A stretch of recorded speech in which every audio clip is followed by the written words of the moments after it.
Hello everyone and welcome back to English 1510 Composition 1, an online asynchronous course at Oakland Community College. This is going to be a customized version this week for the online sections. At this time there are some things going on that are similar and others that are not so similar between different sections. Have to address some academic dishonesty in each to a different degree in some, but this week is going to be a customized video just for this course, so A1232 for the week 5 overview. Now, a couple of quick announcements on here. I do have students in this section where some of the files will not be posted yet. I have to go back through an additional review process for ChatGPT and generative AI and other plagiarism issues or academic honesty issues. Some of the students already have had notice on their diagnostics and now on memoir components. Remember, course policy here is 0 for the actual assignment submission if you have violated any of those things. And then the college is now considering moving towards a 0 tolerance policy across the board.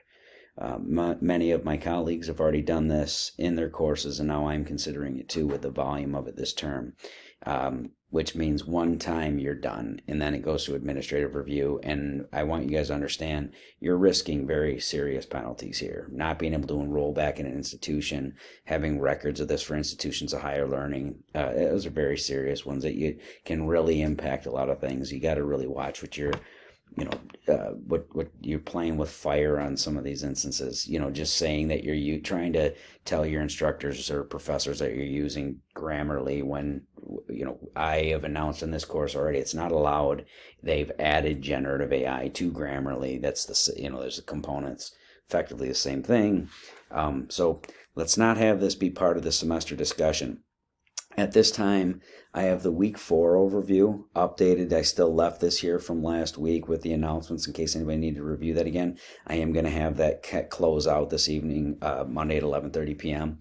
Just make sure that you read through this if you didn't go through it before, and then I just updated the note on here. I left the memoir discussion board open until this evening.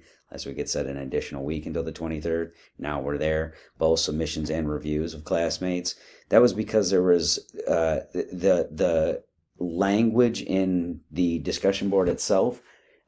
If you weren't paying attention to the dates, you would not see that it was saying, it mentioned a Sunday and a Thursday, but that was from the opening of the discussion board. So there shouldn't have been confusion with that. I don't go through and make it exact dates on all the things in just the notation. I do it in the drop boxes and the discussion boards themselves. So those are always in your upcoming events, and they're always listed down here by your weeks. So you guys have to make sure you're following along with those.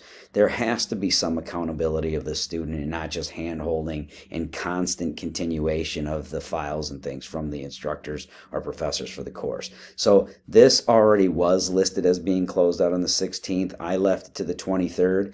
That means that after tonight, you can't post or post your draft or add. You can still go and review your classmates' responses while you're doing your final draft for this week. So this week, you'll be looking for, I'm posting up diagnostic feedback for everyone else.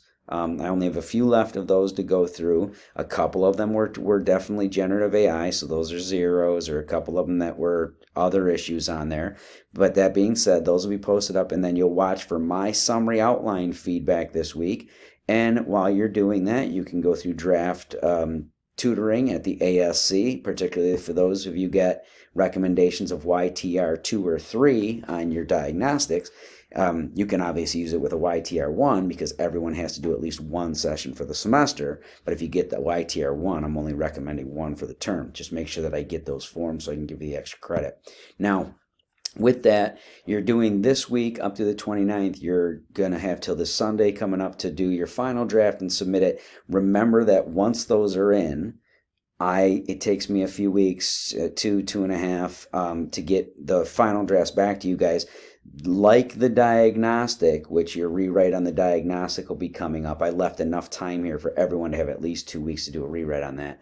But on the final draft on memoir, you'll submit the memoir final draft by this weekend, and then I will do a review of those from start to finish like I did on the diagnostic, and you'll have 2 weeks from the time that grade is returned to you with the file.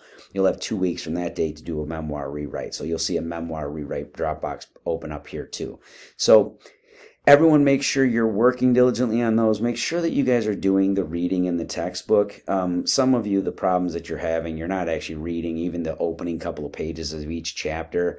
There's everything has already been covered: MLA formatting, organization of materials, organizing ideas, developing ideas, generating ideas, editing, formatting, all those things. So for those of you saying that you don't know what the instructions mean in those areas when I'm giving instructions on the different writing components, you're clearly just not doing the reading. I can't handhold through this, and if you're not going to do this in an online async, then you need to take a face-to-face course, okay? So in the week 4, as I said, you guys had this due for the Dropbox, you had the rough draft due this past weekend, and you also had that due into the peer review form. Make sure that you do those. In week 5 now, you should be working on finalizing your draft, so look at your classmates' feedback on your rough draft posting in the discussion board, and then if you still need to, go through a tutoring round with the ASC. Remember, everybody gets 2 a week included in their tuition, whether it's face-to-face or online. You can use either or, and then make sure that you get that submission in by this coming Sunday. That would be the 29th, right? So that's what the main thing is working on this week, and then next week, you guys on the 6th, we'll be looking at our next summary and outline template in a new Dropbox for rhetorical analysis. I can't emphasize this enough. If you do not do the readings about rhetorical analysis, you will struggle with this assignment. There is subject-specific language.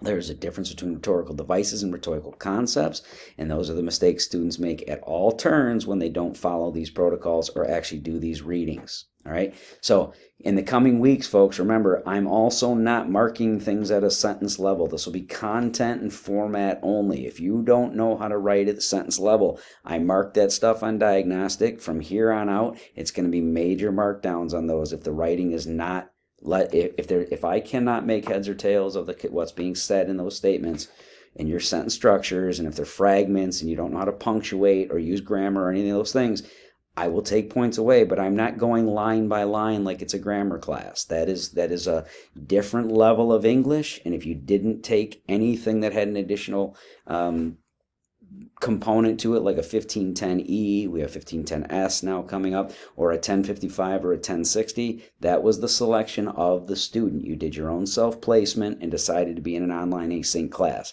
I also cannot abide by anyone using your own templates and things. When I give you the templates for these files, you use my template. So when it comes up on this rhetorical analysis and you're doing summary outline, you make sure that when you open this Dropbox, you are using the files that I've given to you here, right? I don't want to see your version of my templates. I don't want to see your version of some other type of a paper format and framing. This is supposed to be off of those, and there's a specific reason for each one.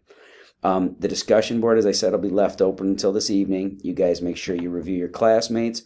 And then with the files as they come back to you guys this week, watch for that diagnostic one right away so you can click on the file, review all errors. If you're going to do a rewrite, you have to address everything that I marked on there. I really only took points away for major things like the formatting or missing components of MLA formatting. And remember, you have to follow MLA formatting. Times New Roman, 12-point font, double spacing, heading information in the upper left-hand corner, a centered title, last name and page number in the upper right, all still Times New Roman 12, double spacing only. When you're using format, remember, your paragraphs have to be structured in a specific way. You got to follow all those things. If you're going to do a rewrite, you have to address all those issues that I marked, not writing a new one, writing a correction of the prior so I can see that you addressed errors. Once you do that, you can earn back, not necessarily all, but at least some of those points that you missed on the first one. If you do a really good rewrite, it is possible to get back all the points. Let's see, and on those, in the same case will be, that will go for the memoir final draft as well. All right. I want to reiterate one more time, messaging for the class takes place here at the top in instant messaging, not through email. I got 4 more in this last week from students. I did not have, no, I did have one that I got 6 of them. I did have one that had a listing in the class. But the policy for this course is, folks, if we determine we're going to use email, that's after you and I have had some communication discussion here. It's not that you just bypass my course rules on this and go some other direction. Of those, I only got, out of the ones that I did get, I only got one that actually listed a class and section number or had anything viable that I could go at in terms of a response. Keep the messaging here, folks. All right. I look forward to seeing the rest of the work. For those of you who are doing things and being on time and everything else, you are doing well. For some of you, you need to pick up the pace. You need to square up a little bit and get a little bit more dedicated to the work that you should be doing.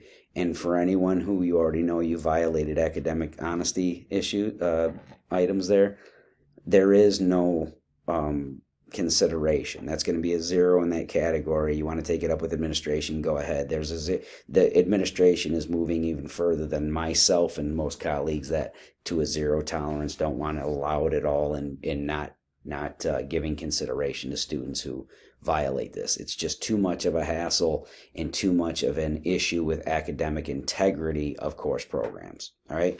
If you violated that, you're going to have to take it on the chin, take the 0. Whether you pass or not, that's going to be completely dependent upon other grades. If you have more than one violation, though, guys, it's going, for mine at the very least, it's going to be a fail for the class, and I'll just send it over for administrative review. All right. Let me know if you guys have questions or comments here. I look forward to seeing the rest of the work. I hope you guys are doing okay, and I look forward to making our way through this rest of this semester.